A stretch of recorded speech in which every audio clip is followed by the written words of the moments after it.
ఇది ఆటిజం కూడా neuro developmental disorder అంటారు. ఇది అంటే ఇప్పుడు ఎగ్జాంపుల్ మనం మాట్లాడుకుంటుంటే మనం కళలో కలిపెట్టి చూసుకుంటూ ఉంటాం. వాళ్ళు ఐ కాంటాక్ట్ మెయింటైన్ చేయరు. సో ఒకే మాట రిపీటెడ్గా చెప్తూ ఉంటారు, లేదా ఒకే పని రిపీటెడ్గా చేస్తూ ఉంటారు. వీళ్ళకి స్పిన్నింగ్ ఆబ్జెక్ట్స్ మీద ఆసక్తి ఎక్కువ ఉంటుంది.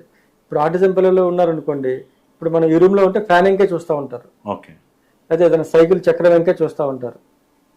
సో స్పిన్నింగ్ ఆబ్జెక్ట్ మీద వాళ్ళకి దృష్టి ఎక్కువ ఉంటుంది, దాంతో ఎక్కువ టైం స్పెండ్ చేస్తూ ఉంటారు.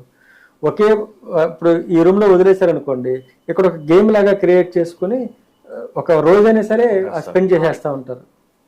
వాళ్ళకి ఏమి బోర్ కొట్టదు, ఒక గేమ్ లాగా క్రియేట్ చేసేసుకుని చేసేస్తూ ఉంటారు అనమాట. సో మాట స్పష్టంగా రాదు వాళ్ళకి.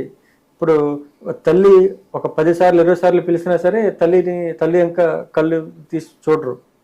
ఆటిజంకి మెడిసిన్స్ ఏమి లేవు, కేవలం కౌన్సిలింగ్ ద్వారానే ఆటిజంకి బిహేవియరల్ థెరపీ కానీ, ఆక్యుపేషనల్ థెరపీ, స్పీచ్ థెరపీ ఇవన్నీ ఇచ్చి కొంతవరకు ఉపశమనం రావచ్చు. ఆటిజం పూర్తిగా తగ్గుతుందంటే అబద్ధం. కొంతవరకు ఉపశమనం తెప్పించడం కోసం మనం థెరపీస్ చేయగలం. ఆ థెరపీస్ కూడా చాలా సంవత్సరాలు చేయాల్సి వస్తూ ఉంటుంది. పేరెంట్స్ ఏంటంటే ఒక నెలలో తగ్గిపోవాలి, లేకపోతే సంవత్సరంలో తగ్గిపోవాలంటారు. అది ఇంపాసిబుల్, కొన్ని సంవత్సరాలు పడుతుంది.